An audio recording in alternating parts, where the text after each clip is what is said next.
So Pavel is here, our second speaker, so we can start. Let's wait for the last one. That's all? We can start? Great. So hi all. Hi everybody. Welcome to the second meetup, React Native meetup, which is part of a series of sessions that we conduct here at Wix. In these meetups, we are trying to cover the best practices for React Native development. It means that we are trying to catch up with the latest React and React Native changes, and also cover and discuss about the challenges that these frameworks are bringing to us, and also how to overcome them. But before we start, I want to introduce a new meetup group called React Native Ukraine. Woo! It's a dedicated meetup group for React Native community in Ukraine and in Kyiv, of course. So please scan this QR code, join the group. All our future meetups will be managed through this group. You can also find the QR codes there on the door and everywhere in the office. Yeah. I want also to invite you as companies, as individuals, to conduct future meetups sessions, participate in talks, suggest topics that you want to listen in the future meetups. So just talk with me, send me mails, catch me at the break, and we will do this together.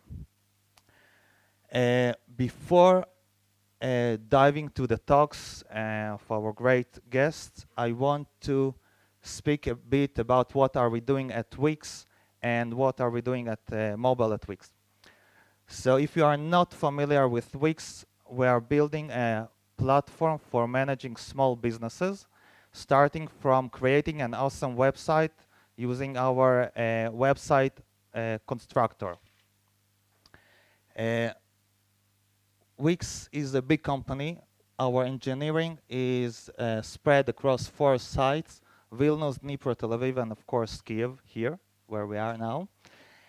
We are working on a big scale. We have more than 2 million new users every month. That's a lot. And we are working across 190 countries. And what is interesting at Wix, that we are R&D-driven company. More than 40% of our company is R&D, developers, QA, etc. In addition, we have a mobile application. We are one of the most, of the largest React Native projects in the world. This application is written from scratch in React Native. We started this around 2-3 years ago. Oops. Currently, we're 61 developers working on one application. That's a lot. Part of us, 40%, around 40%, are developers with native background, Android or iOS, and about 60% are developers, React developers, JavaScript. And with this scale, we are managing to release a new version to production almost every day. That's really amazing, and that is actually because we are using a cross-platform frameworks such as React Native. And if we are looking on the latest, on the last year, we can see that more and more big company adopting cross-platform frameworks such as React Native.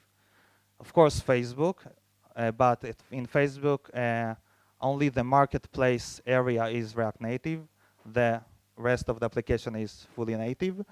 But we have Microsoft. The biggest project in React Native is actually by Microsoft. They built Skype from scratch in React Native. They are currently building Office in React for web and in React Native for mobile, and using the code sharing between the frameworks. We have also Airbnb, who are dropping React Native and moving back to native because of the challenges that we have in React Native, and we will cover them also in our future meetups, such as performance. Our next meetup probably will focus on performance. Walmart has great application. Bloomberg has great application. We can see Chinese companies such QQ and Baidu adopting React Native framework. And of course, Wix. I think we are the third biggest project in the world. And as one of the biggest players in this area, we are trying to contribute back to the community by conducting such meetups as this one, and by releasing all the code that is not Wix related to the open source. So you are probably familiar with a few of these libraries, such as React Native Navigation, Detox, our testing framework, and we are encouraging you to try them and use them and give your feedback and etc. So back to today.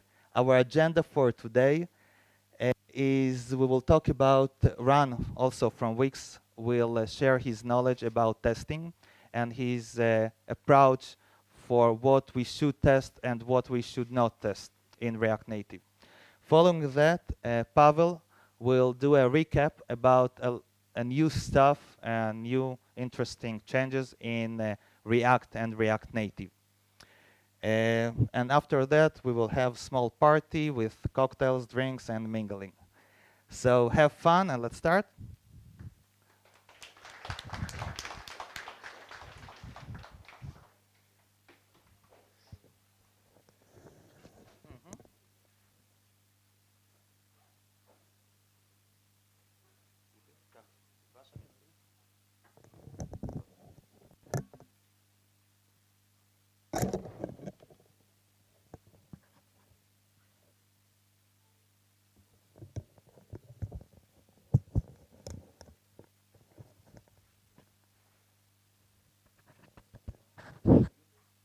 No, we're all good.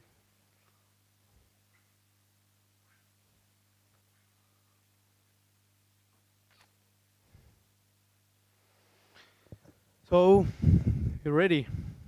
So first, I'm aware we're going to talk about tests. So first, all of you, please stand up. Come on, stand up. Let's proud. Together. You can sit down.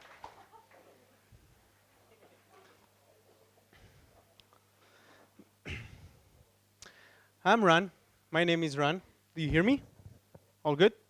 Okay. Today we're going to talk about tests. And when I say tests, I'm talking about unit tests. We're not going to talk about E2E tests, and we're not going to talk about component tests, because I don't believe in component tests. My talk is going to be opinionated. This is how I work at Wix, and this is how my team work at Wix. So, my name is Ran, and I'm a React Native developer. Originally, I'm an iOS developer. Before I came to Wix, I was a iOS developer. And I'm in Wix in the last 3 years. And I participate in React Native Navigation, which is well started on GitHub, and should be, in my opinion, again, the first choice with... do you want to ask something? Oh, okay. The first choice for a navigation solution in React Native, and also React Native Camera Kit. Oh, and I would like you to meet my dog. This is Bono, and he is awesome Labrador. And even Bono has an Instagram. You can look for him. He is Bono Labrador. We try to maintain it. And when I say we, my girlfriend is over there. We came from Tel Aviv for here. Okay, so let's start. Wix, as Lev mentioned, is a website builder. So what we came here to talk about mobile. So we have a mobile app.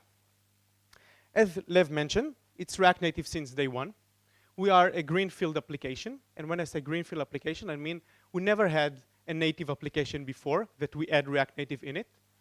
We actually did React Native in it, and we start a new React Native project. We have the brownfield application, like Facebook, like Airbnb, that they had already a native application, and they add React Native into it. This is some numbers about our app. So we have millions of downloads, and we had lots of installation and active users.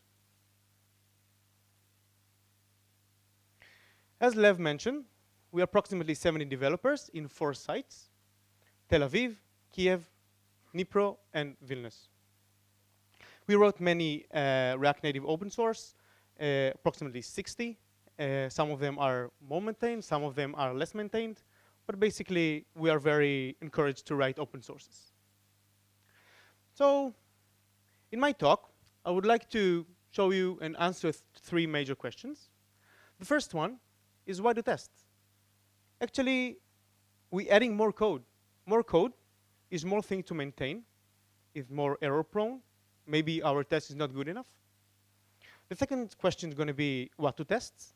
After we will figure out why to test, and I hope I will convince you that test is right, is the good thing to do. What to test, going to give us which part of our project we need to test. How are we going to test it? With a small example. And we're going to see another extra. So, why to test? When I'm writing code, for me, working code is not enough. I want a code that I can able to maintain. And this is very important for me. I'm here now, and tomorrow my colleague gonna get control of my code, and he need to get into this working code, and he need to have kind of a safety net for this. So for me, just working code is not enough. I don't like the fear that I don't like the feeling of the fear to change code. I don't want to break something. I want to have a safety net to the changes that I will do. None of us like to generate legacy code. Later on, we're going to define legacy code. But as you all probably know, legacy code is code without tests. I want to be able to refactor. I want to refactor as much as I want. I want to extract to methods. I want to change code. I want to be free. Immediate feedback, I think it's the most important part, the second most important part in tests. You get immediate feedback. You get red light when your test is actually code is break, and you have a green light when your code is ready to go. But as I mentioned, this is the second important part for me. The most important part for me, the tests actually improve the code design. If it's hard for me to test it, so I probably designed something bad. So I need to change the design of the code. I need to consider some other things like dependency injection. Maybe it will help me, and we're going to see it later. After I hope I convince you why to test, let's jump to the second question. What we need to test? Let's name the project parts. So for each React Native project, in like zoom out, we have the view, which contains screen, component, my component that we wrote, my external component that we wrote from external NPM library. We have the business logic, which contain actions, store, presenters, or you know them by maybe selectors. And we have the services. We're not going to talk a lot about presenters and services. We're going to focus more about the view, actions, and the store. When we come to develop in React Native, in React application, React actually forces us to use the Flux architecture, a unidirectional data flow. Let's explain a little bit. User presses the view, raising an action.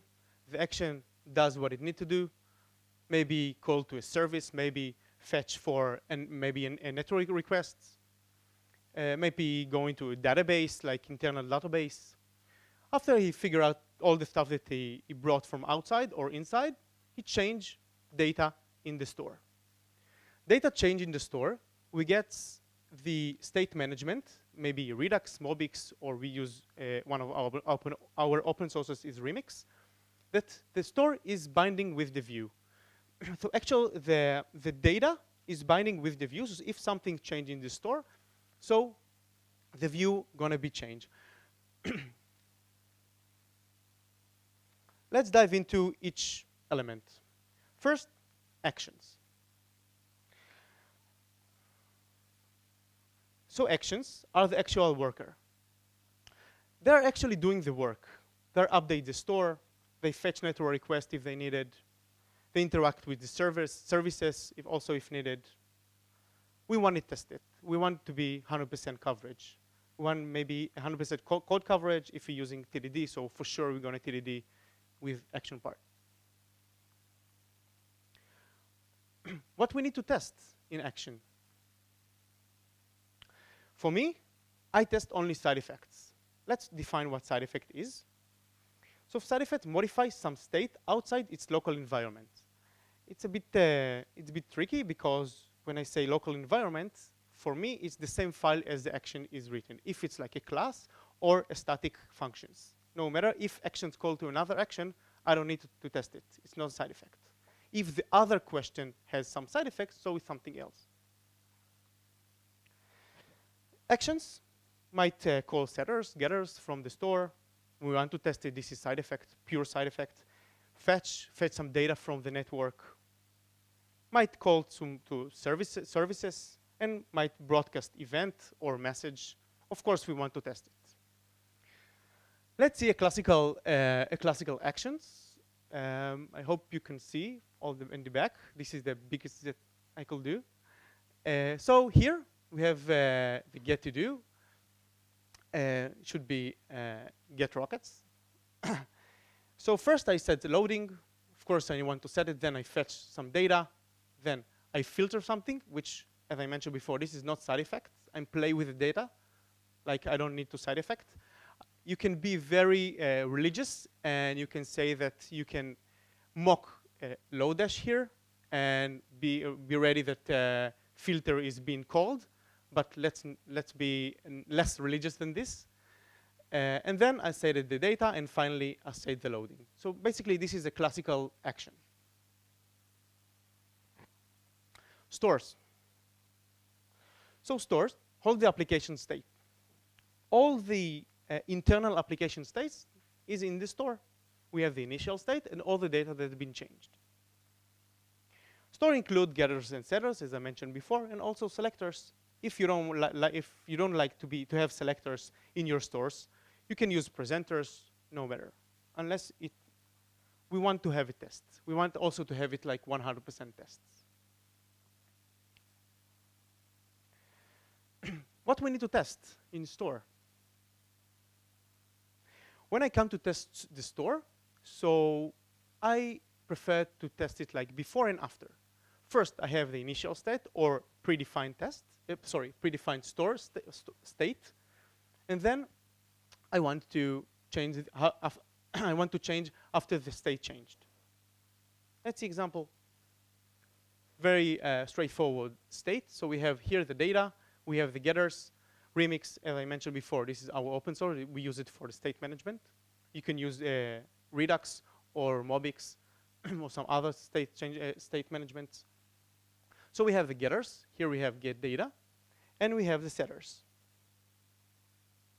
This is how the tests of the store can be look like. So this is the before state. I decide to do it like with the initial state, which is empty. The data is empty.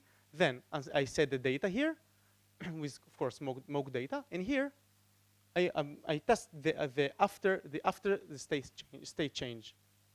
So here I test before and after.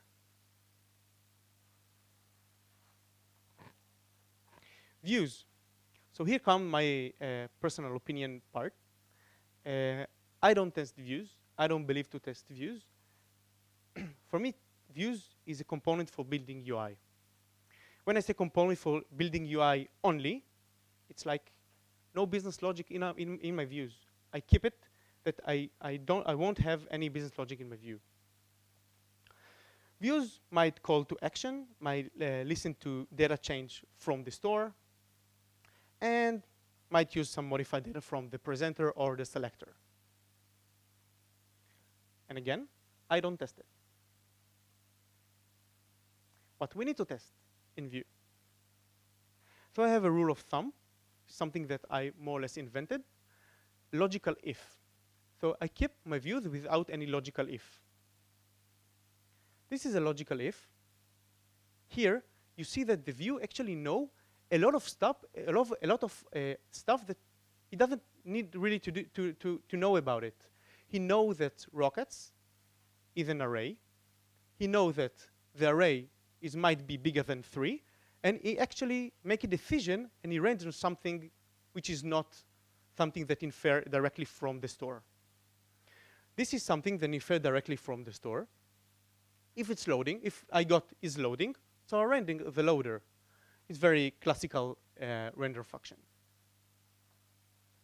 So in this case, I will add in map state to my function map state to props. I will add, whoops.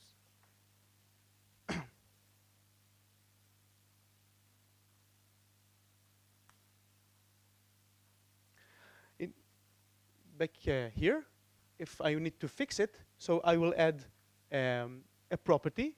Should I render a long list, for example? And then if it say true, so I render this. By this approach, I don't assume that I know this is maybe an array, or if I need to change from array to JSON, my view won't be break. If I need to actually, I'm sorry, this is the only place that I found to put it. If I need to change, if I need to test the actual view, so this is how my test should look like. So I have a button here, and I will expect that on to-do press is being called. In my opinion, is useless, because here I test the framework. And I don't test the framework. For me, the framework is a black box. And what if it won't happen? Anyway, I don't have nothing to do with it. So why to test it? So I keep to test only my code. OK, for the third question, how to test? So we have a lot of testing approaches. But for me, what's my direction is, if it's hard for me to test it, so I probably design it wrong, as I mentioned before. No matter if you use TDD or you keep your code is 100% coverage, it's no matter. Anyway, if it's hard for you to test it, so you probably design it wrong. So you want to consider to re-architecture your code. Maybe use some dependency injections, maybe use some other design patterns that is common for these cases.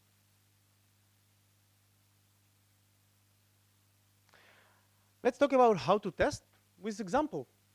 So as you can see here, this is the initial state, loading state. And user press the button. We're passing to loading state. And then we see the list.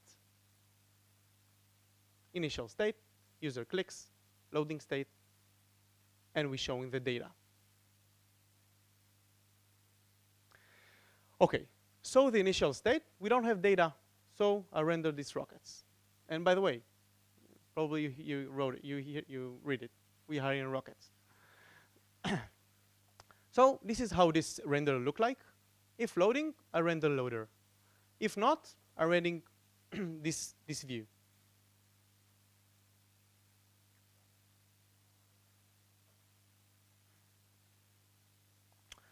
Second one, user press the button. I move to loading state, and I go with my action to fetch the data. It's going to be a lot of code. Try to be with me. First, this is the only code that I add in my own press. All the logic, all the work is going to be done in actions. This is how how the actions look like. So it set the set loading. This is the reason we see this here. And then we're going to my rocket service, which also 100% tests the service. We fetch the data there. Then I filter, as I mentioned before, this is something that is side effect. I don't want to test it. And we set it in the store. And finally, we set the loader to false. This is in the next. This is going to be the action tests. As you can see here I mock all the stuff that I need. I mock store, I mock the service, and I call this action, and I check the set loading is being called. This is side effect. I want to test it. I get the rockets data that it's been called. I want to test that I do a fetch, that I'm calling the service. And then I set a data. Again, it's an operation, it's a setter on the store. I want to test it. It's side effect. And finally, I set loading. This is how the service look like. They actually fetch the rockets data. Very straightforward. Here we fetch. Here we are returning. This is the only element in my project that know what the contract with the server. The server brings me back a JSON with rockets, and then it's array. So I prefer to keep it like this, that the only single part will know the structure of the contract with the server. This is how the test should look like. So I have a rockets. And then I mock the return value of the HTTP. HTTP is another service. I use it as more or less dependency injection, so it's very easy to me to mock it. So I mock the HTTP get, and I mock return value with the object rockets. And then I check that the answer is as rockets.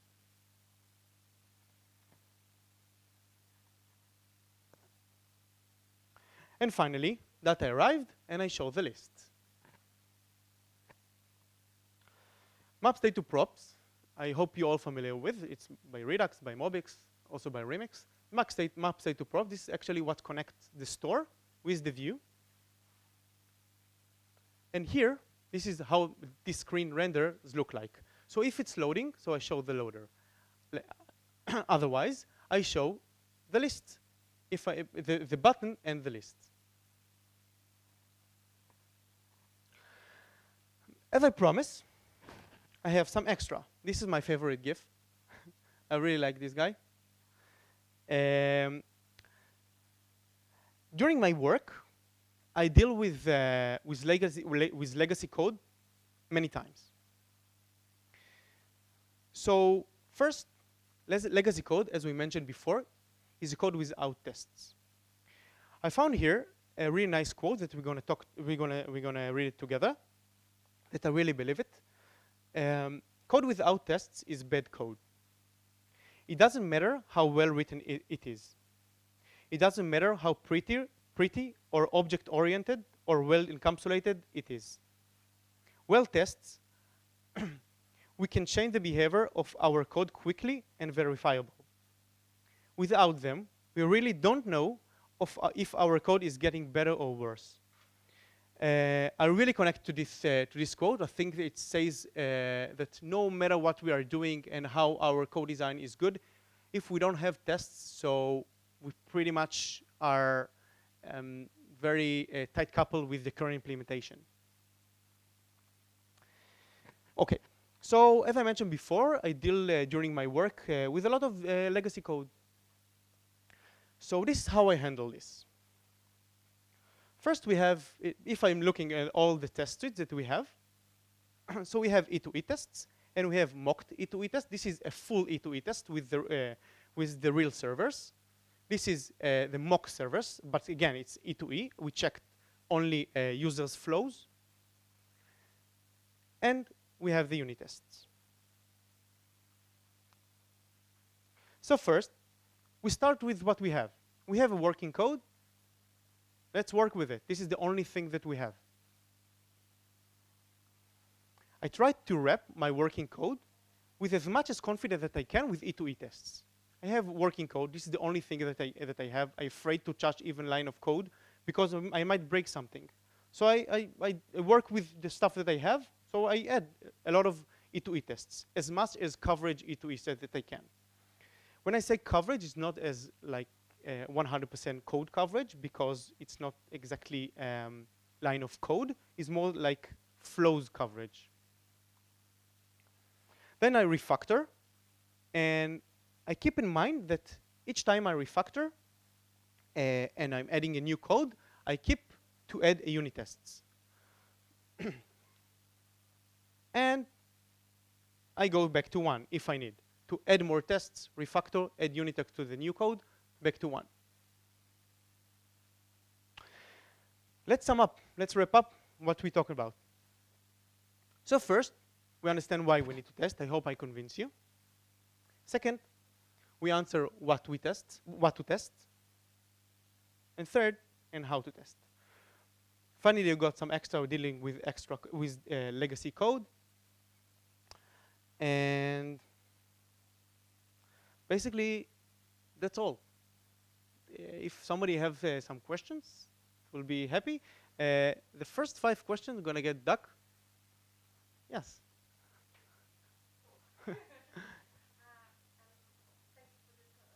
Welcome.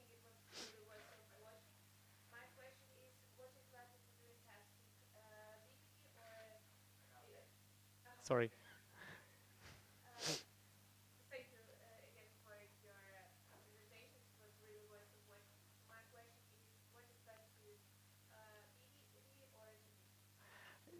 It's like your style.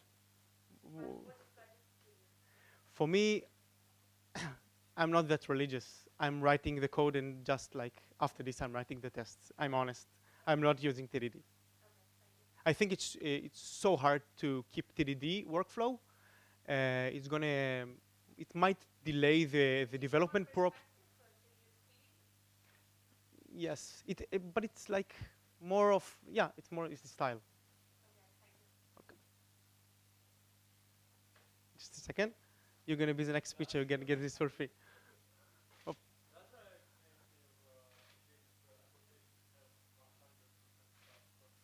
No, we don't have 100% cover. We wish to have 100. Yeah, for sure.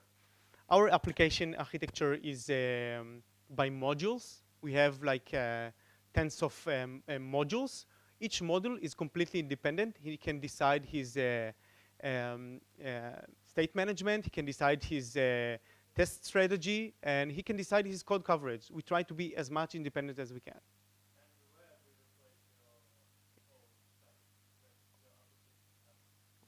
What do you mean where?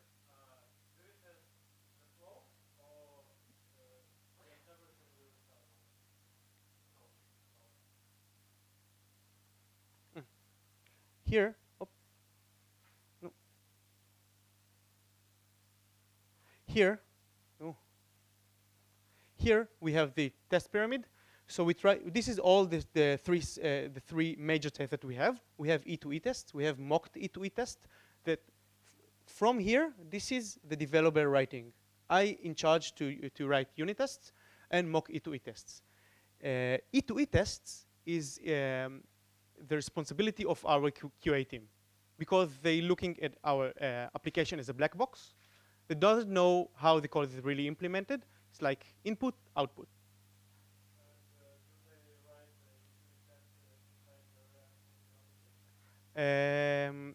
Yes, but we're not like we're not publishing this to the store, of course.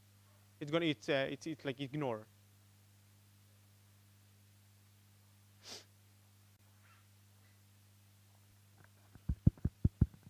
Pavel, you want to pick color, Pavel? Pavel? Can you get the mic, please? So I have 2 questions, actually. Can we get back to the first time you show us your test code, like example of the test?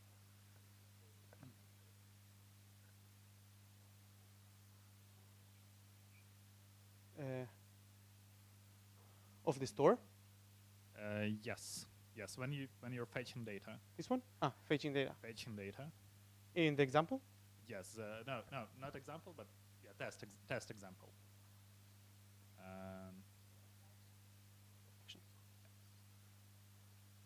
This one? Yes, this one. So, and the test example for this. I don't think that I wrote so test example. There is a test example where you filter data that you just received. No, it's not this. No, no. Okay, maybe it's in how to test section. Thinking I know what you're meaning.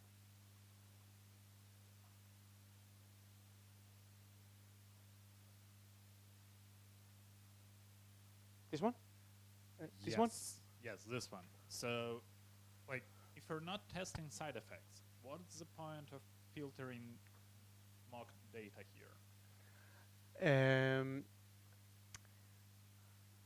For me, when I'm writing the same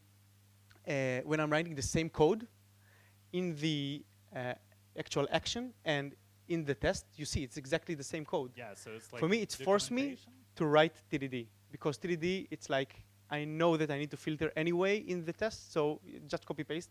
I know copy paste is like a curse, but basically you can take this one out to a service, filter service, mock it, and do it. You're right, basically. But I just want to give you the feeling that you're not having to test each line of code to get a test coverage. Okay, okay. And another question is about detox. Like, do you use it? How extensively? Yeah. We use it a lot. We use it for iOS and we use it for Android. We use it like in the two parts of the pyramid, the test pyramid. We use it for the full E2E test, the full flows, and we use it also for mock E2E tests. So the developers and the QA both know how to work with it. We really try to make each component to have a test ID, that we're not testing by labels. Our applications translated to 16 languages. So we're not count on the labels. We count on test IDs, so it's hard to map all the app in test ID. We have like, I think more or less thousands of screens. Does it somehow conflict with accessibility IDs? It is accessibility IDs. Oh, so if you go into accessibility inspector in your Mac, you're gonna see this. okay. It is. We use it. Thank you. Welcome.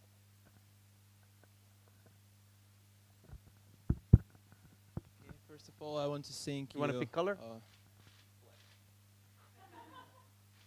Thank you. I want to say thank you for presentation. It was really interesting. And I have interesting question for you about legacy code. Were there situations in your work where code was so bad and so badly written that tests can't help you, and your team needed to rewrite whole project or a big part of code? Okay, for me personally, it happened like maybe 4 times. I got a module. I told you that our app architecture is by modules. So I got a module. It was like non-test at all, maybe a small test, and I came like, it's working code. Like I don't know where to start even. So I came to one of my test gurus, and I told him like, afraid to touch a code. Exactly what I mentioned here. I'm afraid to touch the code. He told me, start to get confidence. It's not about even to to test your code. It's more to get a confidence to change stuff. So I get some confidence. So it was a very sensitive code that it wasn't covered, and if I change something, it might all the app break.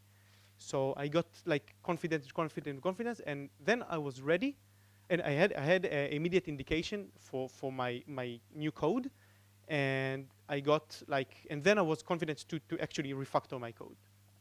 Actually, I changed from Remix from Redux to Remix, which is a big change. Okay, thank you.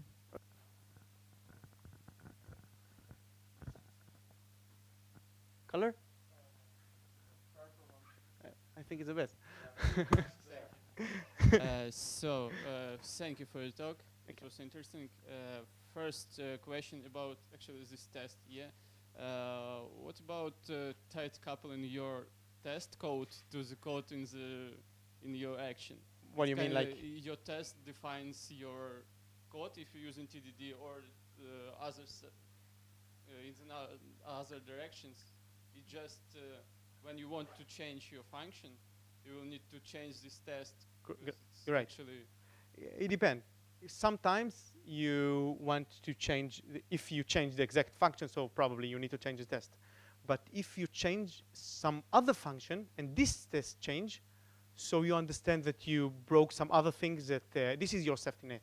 This is exactly where the test, all the power for the test, that you change something that you are not expected to be break. Sometimes you change code, and you know that its test going to be break. But if you change some other code, and this one is break, so you understand that you changed it wrong. You got it? Yeah, I actually trying to figure out it for myself. I just deepen into testing now, and trying to figure out how you define things which you can actually migrate to your test and which you cannot. So maybe we'll have a talk after. And second question, you told us that you push a new version to production every day. We try to do that. We're not there yet. We try to do I that. get it. So you are doing it on hand, or No, it's continuous no, integration, Bitbucket? Uh,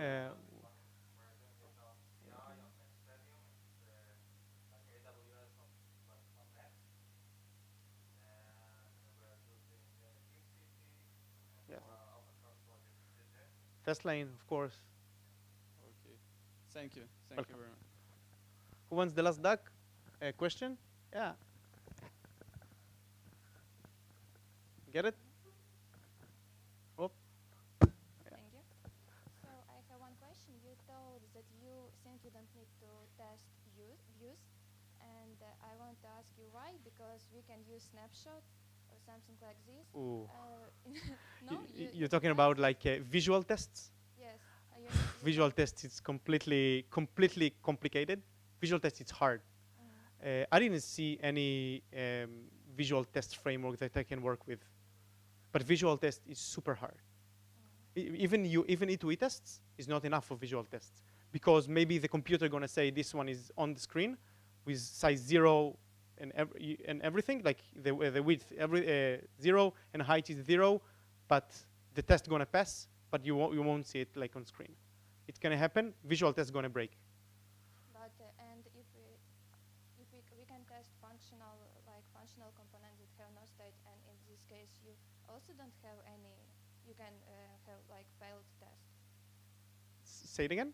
Functional.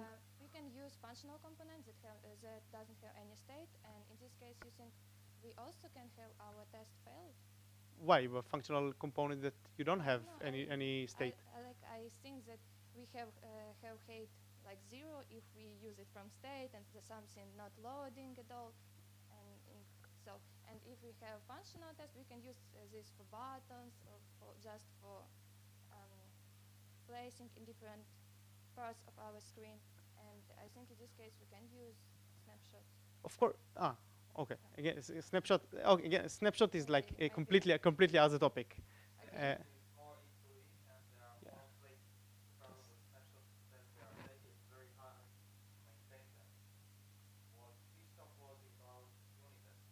Okay.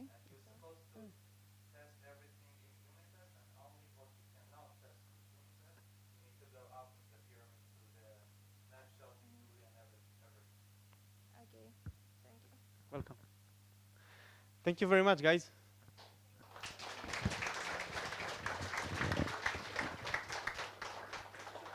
We will have like 5 minutes break, maybe just drink water and connect the computer, and we will continue.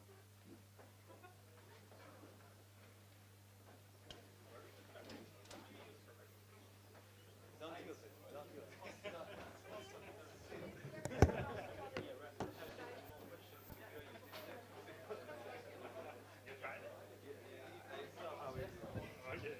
PowerPoint rules.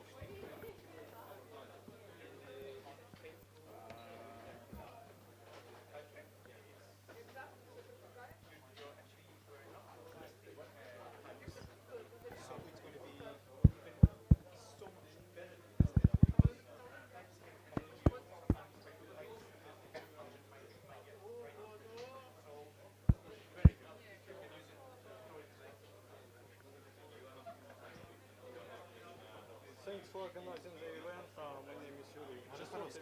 Да? Да, я просто хотел по-русски, потому что я не уверен, что все поймут по-русски. Я хотел узнать по поводу следующего тока, то есть там что нового в React Native. Это будет зафаблик? Да. Зафаблик или нет? Хотел узнать вообще, как Wix смотрит на перепись архитектуры этого. ошибкам же правильно Ну, правильный direction. я просто хотел узнать еще... Проблема, что нету много информации про фабрики и что они по правде там сделали. Чтобы это понять, надо в реальности копаться в native коде. И там много чего как бы в половина процесса. Я смотрел парень, который React Native Animator написал. Еще Хендлер. Кристоф Магьера. Да, он там, ну, выложил Я с ними очень близко работаю. Со всеми этими ребятами с Рама, который сейчас рулит Wix. С ним сидели несколько недель назад. Там еще одна проблема, что они не выпускают все на open source, чем они пользуются. ну, лежишь две разных ветки. Да, они говорят, что да, но там у них движок, Да, который... ну, с движком тоже куча проблем. Мы компилировали JavaScript под движок. Кастом, ну, какой-то. Не кастом, последний, который приходил с React Native, он был компилирован. Ну, да, для Android даже там совсем все плохо, да? У нас компилировали и сейчас они делают, чтобы можно было поменять ответ. Да, это я видел. Это Microsoft информация. Microsoft полагается на DNS. Ну, Microsoft тоже свой порт React Native, они не несут. Мы тоже свой. Да? Да, потому что есть некоторые фиксы, которые мы не можем сделать. Ну, да, Просим исправить сеттер. да. Можно подождать. А вы будете еще, да, после толка? Делать будет? Ну, после толка будете еще? Да, Хотел бы послушать больше о кастомах.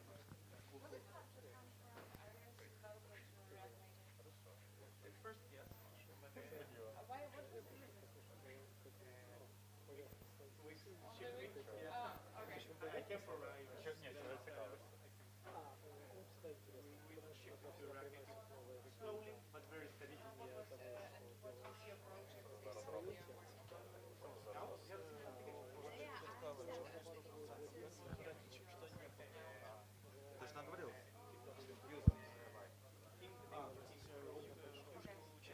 Компонент, да, компонент он открывает.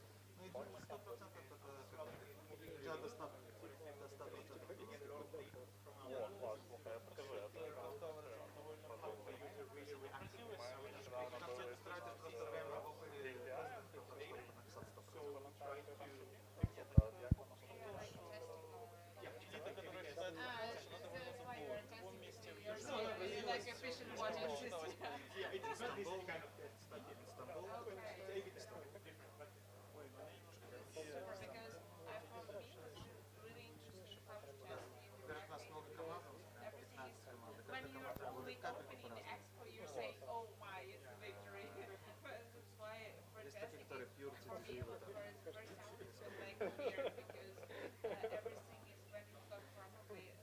Главное, чтобы контур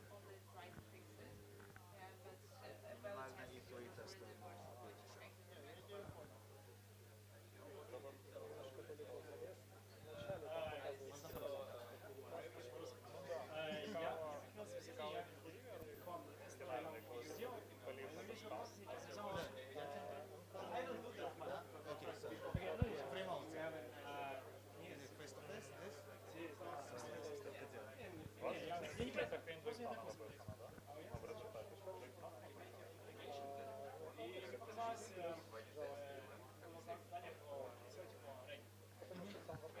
Показалось, что я не знаю, смогу ли я сделать, или мы сколько надумали, но то, что для implementation нужно сделать примерно для recommendation. Если сделать плагин, который заливает, я думал сделать... Это круто. Это круто. Можешь написать стопарник,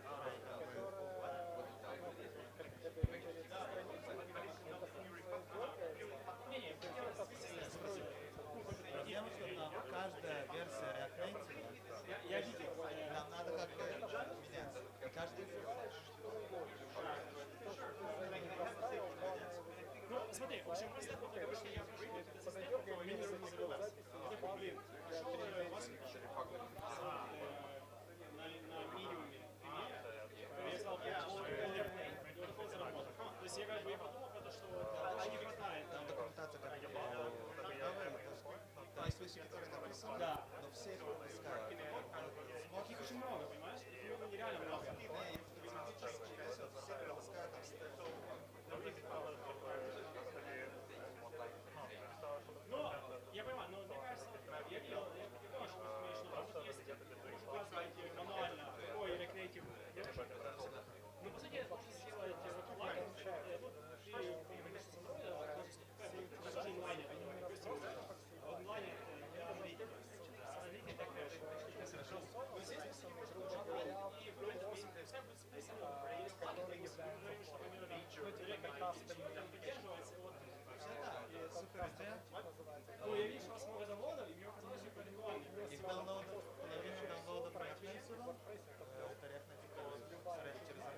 скажу, это Не, ну я попробую сделать. Просто у меня точнее есть код. я предложу Гаю, который этим сейчас занимается. Компромисс, мы идем на WordPress. WordPress Хотели бы это сделать, когда очень много. Но в итоге, да, это JSON, просто он получается не из API, а, грубо говоря, из одного шага. Я просто, я хотел бы очень различия из коммитировки из и потом я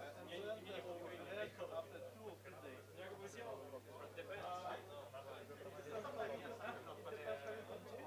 не, они написали, я стараюсь записать. Но мне не было времени просто. Я так очень давно. Там все очень давно.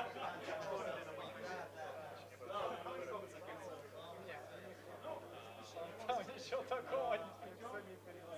Там просто добавили очень большой редактор.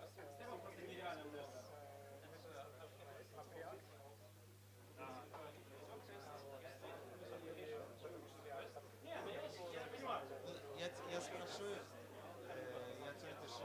Ну, попробуй написать, если ты будешь, я что-то запитаю, но не будем свободно распространять React.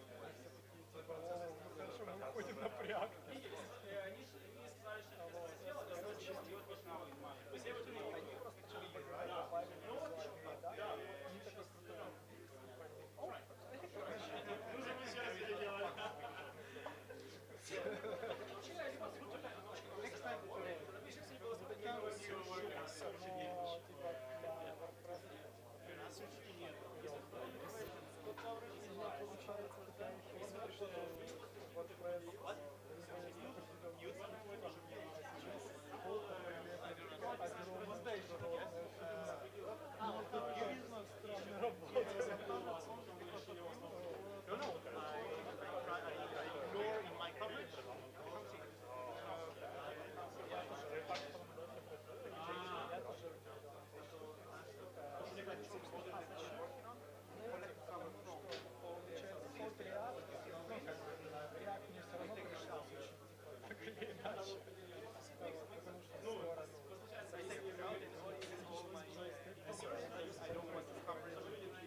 Let Guys, let's continue. יאללה, תנתק. פאבל.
Мы native код не меняем. Да, как мы пишем в Store, но native код у нас меняется. Очень похож на Expo.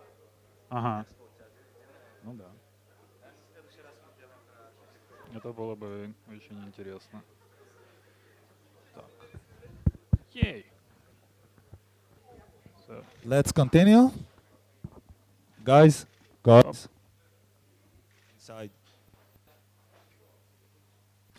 Okay. So can you hear me? Yeah. Okay. So this talk will be about what should we expect in React and React Native ecosystem during the following year. So my name is Pavlo Babenko. Originally, I'm a web developer, so my talk about React and React Native will be from a web perspective, more from a web perspective than from native perspective. And I've been working with React Native for past 3 years, and I'm always nervous when I do public speaking. So sorry about that. So this is almost the end of the year, and the following 2019 is coming. And would be good to take an overview of what is happening in React and React Native, and what should we expect, and what should we be prepared for during the next year. Core teams for both technologies are working really hard, and they are trying to develop and create some very cool stuff. Unfortunately, there is not that much information as I wish there will be, but we can still predict something or know what to expect. So let's start with React Memo. It's needed for performant function components. As you might know, so right now if you're using class component, you can define your simple component like that, like class button extends component, all good, unless you understand that you need a little bit better performance than right now. So you will use a pure component instead of this. Pure component basically will do a shallow compare every time when the props and state will change and determine whether it should re-render your component or no. So whether it should trigger or not trigger in render action. Which is pretty good for us, unless you want to write a function component. So until recently, there were no option to use shallow compare in functional components, but we now have React Memo, which will do basically the same. So this code is exactly the same as this code. It's pure component, but for function components. Hey, we don't need to write class components anymore. And yes, you can use it in React Native. The following stuff is React Lazy and Suspense. This is needed for lazy loading. What lazy loading is, imagine that you have some heavy component that you want to display. So either you have a poor network connectivity or it's really big to render, you will probably need to display something until it's loading. So you call React Lazy and wrap your heavy component into it. And then you use React Suspense to be able to use it later on. And you're providing a fallback component, like in our case it will be a loading indicator, to display something to user until this component is rendering, which is good. But you can use it in React Native, but there is no practical use for it right now. So another important stuff about Lazy and Suspense is that you can defer including your heavy component into your bundle. That means that the bundle that will be sent to the client side, to the browser, will be smaller. But there is no practical use for this in your React Native application because everything is bundled by default. However, React team is working currently on Suspense for data fetching and Suspense for server rendering. We should expect it to come in mid-2019, I hope. And while we can benefit from server rendering as React Native developers, we can use data fetching. So I do hope that it will simplify working with data in React. But we'll see. Yeah, so this is React Lazy, Suspense, React Memo. This is something that you can already use. It was shipped with React Native 16.6. And now we come to hooks. Hooks is a very interesting approach, and there are a lot of talks around this. There are people who hate hooks, people who like hooks, but nevertheless, I think that you need to know about them and potentially try to use it in your app. So hooks is another reason not to use class. In this example, you can see that we're using useState. useState is basically the same stuff that you will write regularly to be able to instantiate state in your component. So in such case, we're using useState. We're passing initial state to it, so in this case it will be false. And later on, we will get a state variable and the function to redefine the state that you can later use in your application. Why you might need it at all? So first of all, because it's smaller. Like you can see a comparison between the function components and the basic class React component that do basically the same. And you can notice the difference, I hope. Also, another cool stuff with useState is that you can pass, instead of just variable or object or array or something like basic state, you can pass a function to it, wait for execution, and then return the values that will be set to the state. Here's, by the way, an example. One of these images is an example of compiled class component. Another one is example of compiled function component. I hope you can guess what is where. And a part of being smaller, that means that smaller size of your application in the end, it's easier for your code editor to lint, hint, and test flow coverage on it. useState isn't all, so there is a bunch of other hooks coming out of the box. useEffect, context, reducer, callback, memo, reference, imperative methods, and layout effects. So let's take a look at useEffect. So we called useState, and then we can call a useEffect. useEffect is basically a replacement for your component lifecycle methods. So in a basic way, once you're calling useEffect and passing some function, it will be called during the component. It will be a replacement for your component.mount function. And if you want to call something on a component will and mount, like in this case we're unsubscribing from comments, you just need to return another function for this. And if you want to make it behave like a component will update, just pass an array of parameters. So every time each of these parameters passed in array, in our case it will be a post ID, will be changed, we will re-render the effect, or recall it again. Important stuff about hooks is that each hook is called on, okay, not each hook, useState won't be called, but useEffect, for example, will be called during every render of your component, and it will be asynchronous. It might lead to some problems with performance, especially if you put some highly performance stuff into it. But there is a ways to overcome this. And also, yes, it's asynchronous, so if you want to delay component loading until useEffect will be executed, you can use useLayout effect instead. It's handy for subscribing and unsubscribing from different stuff, and once again, it's smaller compared to the regular components. Probably my favorite one is useReducer. So useReducer is basically a replacement for React Redux in some simple cases. I wouldn't consider it to be like 100% bulletproof solution, so you shouldn't turn off your Redux and just remove it from the dependencies, but it's still very handy. So you're using it like this, you're just calling useReducer from your function component, passing a reducer and initial value to it, like initial state. This is an example reducer that you can use. You can define it in any file or anywhere in your application where you want. You can reuse it, pass it to different other useReducer functions. So this is the initial state that we're defining, and later on we can simply dispatch an action in your application. This will allow you to trigger. So basically it behaves like React Redux, if you're familiar with it, but built into React. And the coolest thing is that you can build your own React hook.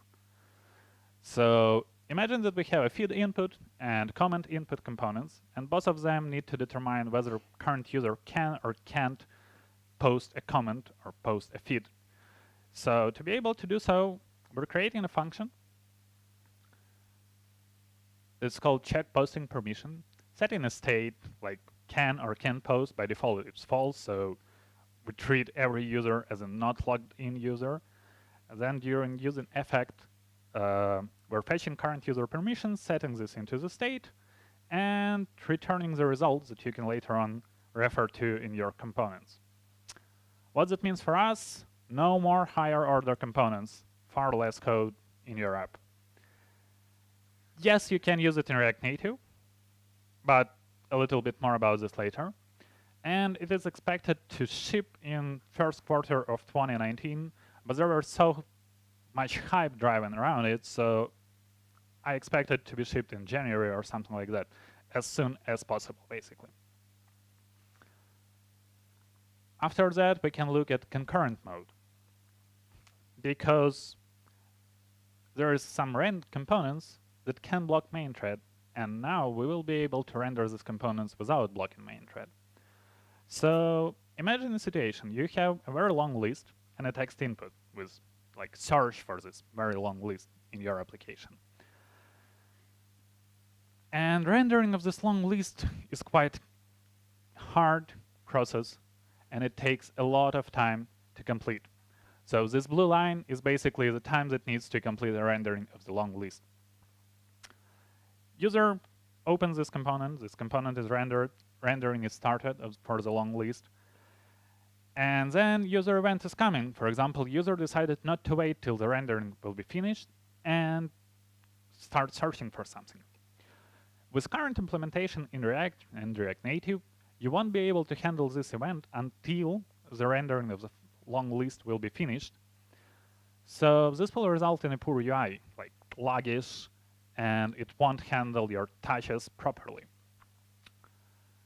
With a new approach, however, with concurrent mode, React is planning to render all the hard or all the complex stuff in a smaller chunks that you can stop execution at some point, add and handle user event, and then keep executing rendering of the long list. That means that we can now control what should be executed, what can be paused, and what is the main important part of your application that you want to make like 100% responsive, and what you can or shouldn't care about it. So right now, using is very simple. You just wrap your component with this unstable concurrent mode, and then you're using unstable create root to be able to render this. And both of this is not a final API. So this is completely opt-in, and as I said, it allows React to interrupt a long-running render with handling higher priority events. Also, this unstable concurrent mode will be able to handle or to skip unloading unnecessary loading screens with React Suspense. And as of now, no one knows anything about it. So it's hard to find any information, but so this is everything we have right now. We're still not sure how it will work, but when it will work, it will be very cool. Yes, in React Native, you will need to wait for Fiber first, and I will talk more about Fiber later on. Yeah, bulletproof solution for all your hard work in React application. It is expected to ship in the second quarter of 2019, and personally, I'm waiting for it. I'm not sure about you. Moving forward, Fragment. Fragment is like my last part about React, and this is something that was introduced pretty long ago, and turns out that not all developers knows about it. So with Fragment, there is no need to create additional element on your view hierarchy. Without it, so like if you're trying to render some text and buttons and you don't care about layout on top of them, if you will try to render something like this, you will get a red screen of death saying that you need to wrap everything into JSX fragment. So usually you wrap it into view. It doesn't have any properties. It doesn't do anything to styling. It just wraps your components to be able to make React not complaining about it. And every time you wrap something in a view that you actually don't use in your application, it creates another view node in the rendering hierarchy and make it less performant, especially on Android. But with Fragment, you don't need to use view anymore. It won't create a node in your view, and it just allows you to render a text, button, and all that stuff. It was shipped, by the way, like a year ago, and still people don't know about it. Yeah, so it's cool, but we're here to talk about React Native. And the first stuff, yes, it's React Native hooks. So open source community around React Native come up with this library with a lot of basic hooks, like basic APIs from React Native wrapped into hooks, like accessibility info, clipboard, camera roll, and so on. And you can't use it right now. You will need to use React Next version and React Native Next version. But right now, it's very easy to set up your project to be able to use hooks, and I highly recommend you to play with it. So now we're coming to the fantastic stuff that is coming to React Native, actually. The Fabric that I mentioned before, GSI, and Turbo modules. So what GSI is? JavaScript. A GSI is basically a new JavaScript interface. So as you may know, right now React Native works in this way. So there's three main threads: a JavaScript thread, a shadow thread that is basically a yoga written in C++, and a native thread that either is Swift or Java or Objective-C code that actually interacts with your platform. There is a huge bridge between JavaScript and shadow tree. That means that all the communication between both of them will be done in JSON. That's in serialized JSON. That's the only way to pass data between them. And it's not that performant, as we all know. So every time when you listen to talk about React Native performance, the JavaScript bridge is the main pain point for everyone. And here you can compare how it looks or how it works in a browser. So in a browser, there's no such thing as a bridge, and instead your JavaScript will just call a reference to the browser built-in function that will describe everything. So in such case, this is a browser HTML input that is a checkbox. It has a set of properties that it needs to pass to the native API, the platform native API. In this case, it's Windows checkbox. And people at React Native decided that they can do the same, but with React Native.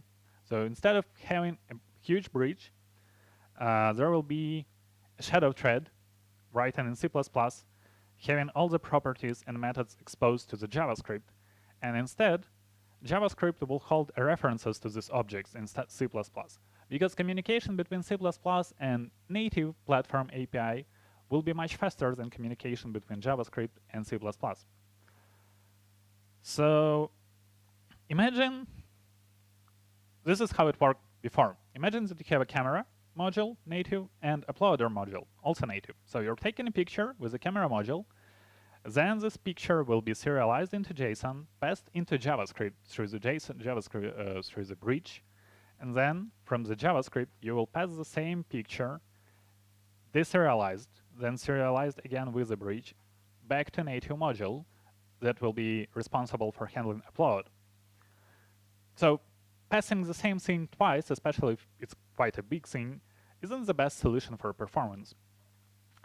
And with new implementation, with GSI, it is expected that there will be a C++ implementation for your native module, and you will pass only a reference of this picture to the JavaScript that will later on be passed to the native component. That means that the actual file or the actual picture won't be passed twice. It won't be passed at all through the bridge. It will just communicate between native modules, which is very interesting, as for me. So turbo modules and other stuff is a C++ implementation for native modules.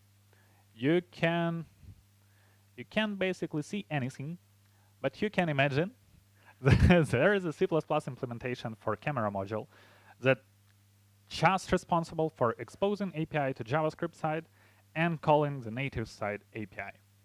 This is the stuff that React Native team is planning to write a lot of native modules with it. And I will talk about this at the end again. But we're coming to Fabric. Fabric is a UI layer re-architecture. So as of today, every change on every of the threads will be passed backwards. So the problem with current implementation of the bridge is that, first of all, you can't block JavaScript on the main thread. That creates some problems to gesture responder system. You also can't synchronize layout between frameworks because layouts are actually computed in the shadow thread. There is a problems with lifecycle of each native modules because the lifecycle of them is tied to the bridge. And the more importantly, JavaScript is blocked on native initialization. Every time a new manager initialized or native module initialized, your JavaScript thread is basically blocked. With the changes to this, they're expecting to, first of all, switch to asynchronous React mode for rendering. Second, they're expecting to have immutable set of nodes. So that means that JavaScript will do all the calculations, pass the properties, and shadow modes won't be mutated. They will be responsible just for passing the props. And this will allow us to recompute layout on any of these threads, which should, in theory, make our application more performant. Another thing that is coming to these UI changes is view flattening.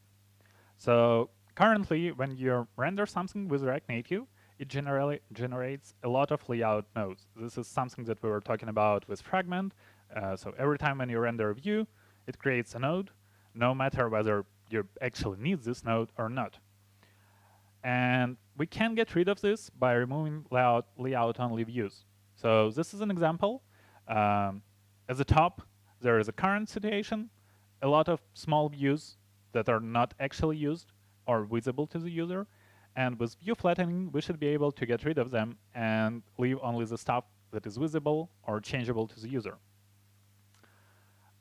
So layout-only views is something that passes all these checks. So it's a pure view. There is no associated event listeners, no associated native ID. It's not accessible. There is no overflow. It's full opacity, no background color, no transform, no shadow, no z-index. So not all views basically fulfills all these needs, but the ones that do, by removing them, we can provide a smaller memory consumption to our application. We can generate an easier view hierarchy that will be easier to navigate every time when you open React Native Debugger. And we hope that it should work faster. Yes, and the last part of this dramatic changes to React Native world is extracting some of the core React Native modules into its own repositories. So this is an example. In version 0.58, they'll probably get rid from React Native Web View at all, so it will be extracted into its own separate module. They're also dropping Navigator IIS because no one uses it. And they're planning to do this with other modules that are tied to the core of React Native. There's a lot of reasons for this, actually. First of all, they can't manage to provide the support for all of them. It's hard to fulfill or close the pull requests from the community. It's much easier to manage them or to provide management of these modules to the community instead of doing this with the small React Native core team. And another benefit for us in such situation is that you don't always need all the modules that are coming with React Native. So you can get rid of them, and it will result in a smaller bundle in your application. Yes. Small bonus. So remember Expo? Expo is a tool that everyone is using to create React Native to the applications and run it in their phones, then close it, switch to React Native in it, and build actual project. Turns out that there are some developers that hope that Expo is actually React Native, but it's not in case of. So turns out that Expo team has built a lot of native modules, very cool native modules, but with their current ecosystem, it's very hard to remove them from the Expo itself and provide it to the community. So right now they're planning to change this. They're planning to make their system more open to the outer world, easier to work with, and the most important part for us, they're trying to get all these native modules, write a C++ implementation on top of them, and provide them to the community. They do expect that you will be able, as a React Native developers, you will be able to benefit of this. But another thing that is coming is that they do expect to be able to share these native modules with other platforms like NativeScript, Flutter, or Ionic. Basically the same thing that is React Native team trying to do.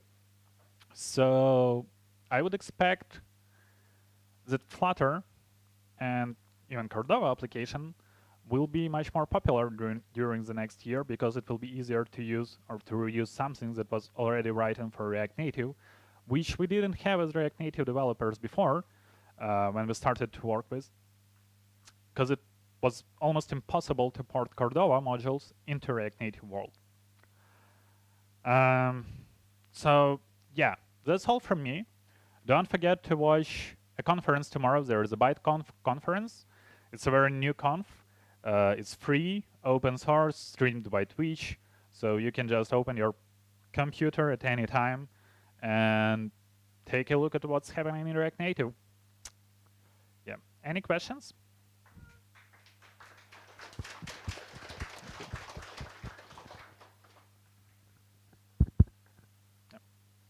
Thank you so much for your conference.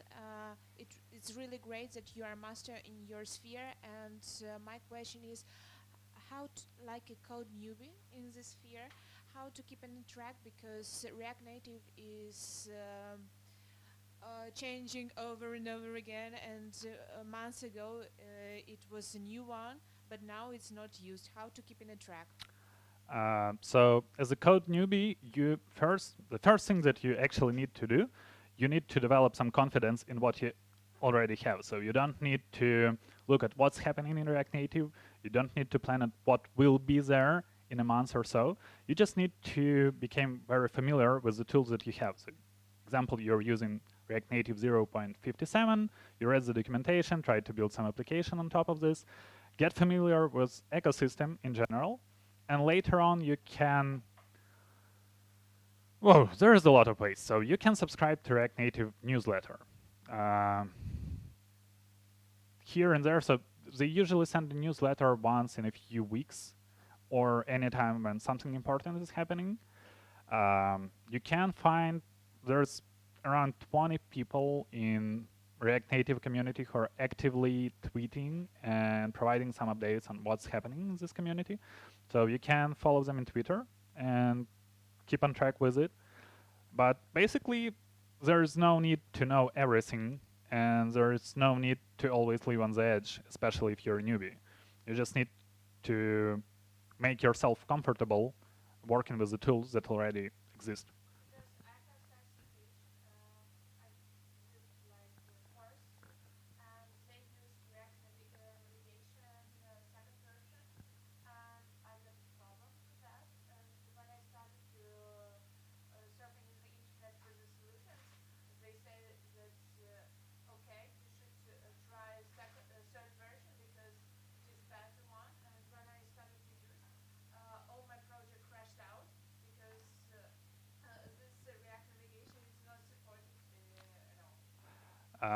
So there's a very important rule.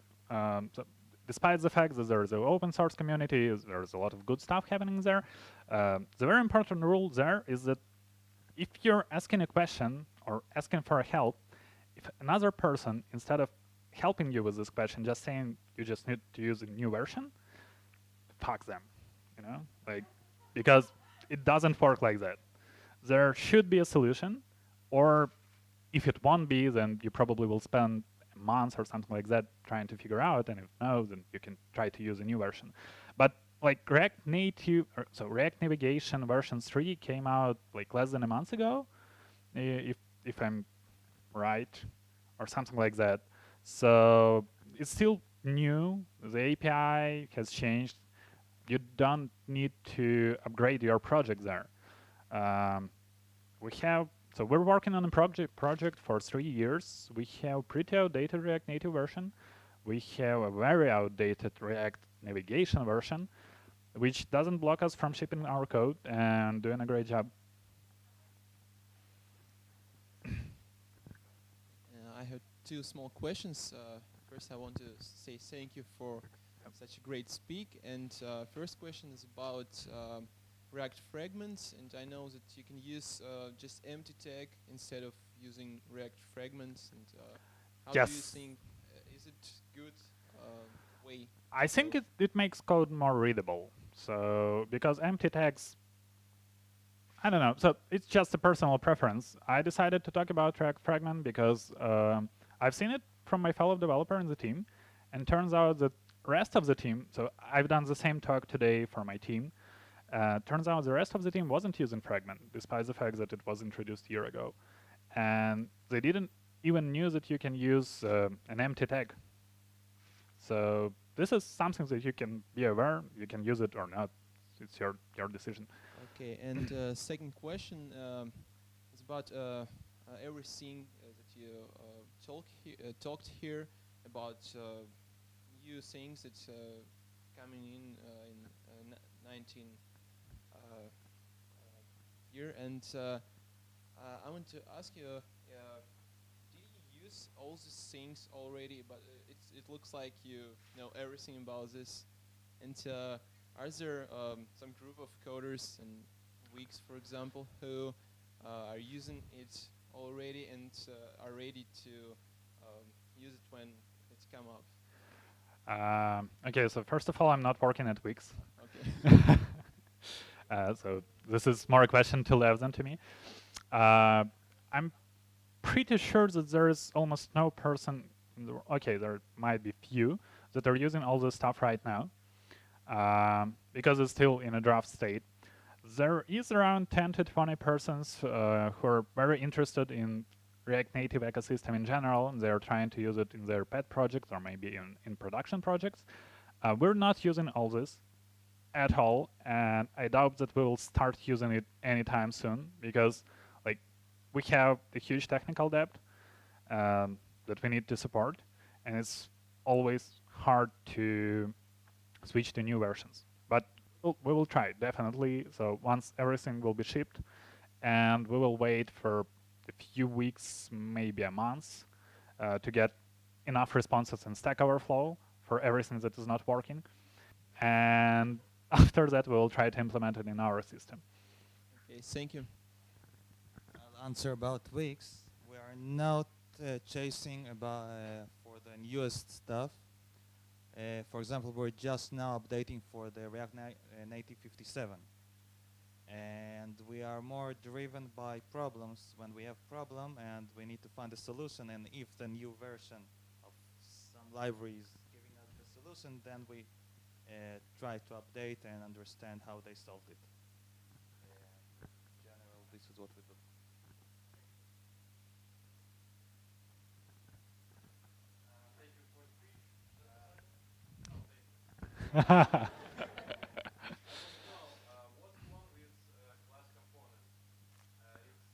Nothing.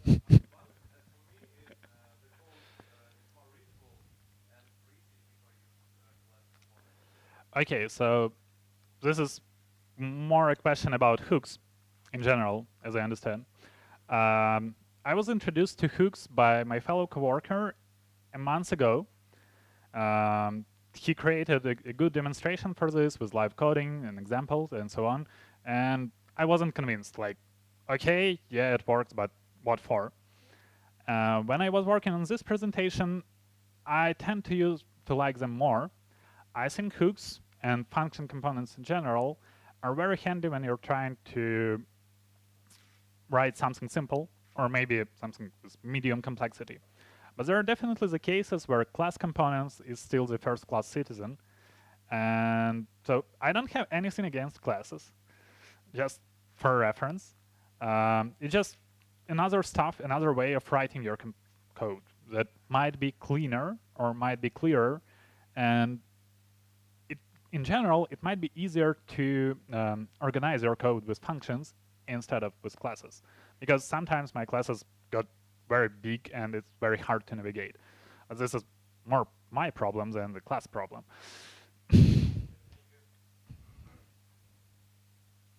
More questions? Okay. Okay. Yeah, thank you. Thank you. few stuff that I want to say in the end. First of all, we have cocktails and bar at the center of the office. Second, I want to remind you, join the meetup group because our next session will be probably on performance or architecture, because there are lots of questions about how we do architecture end to end with the continuous integration and everything.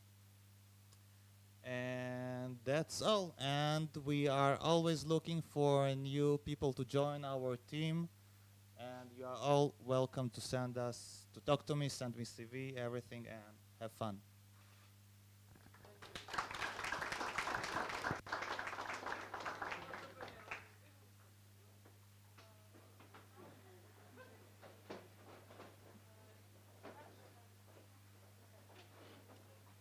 Добавил visual.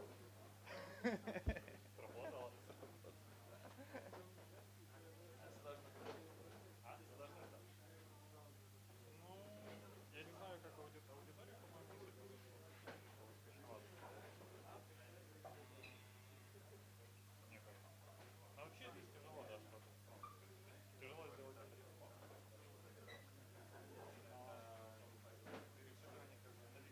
Ну да. Попытаться все вместить в одно. Пару вопросов было еще. Не хотел прерывать. Ну ладно. Так уж. Насчет функциональных компонентов два аспекта есть. Насчет hot reloading, у тебя никогда не было проблем с функциональными компонентами hot reloading? Я не часто використовую функціональні компоненти. Тогда второй вопрос про хуки. Там и были статьи, как их крутить в React Native, я еще не пробовал пока React Native. Зараз супер просто. Ти пишеш yarn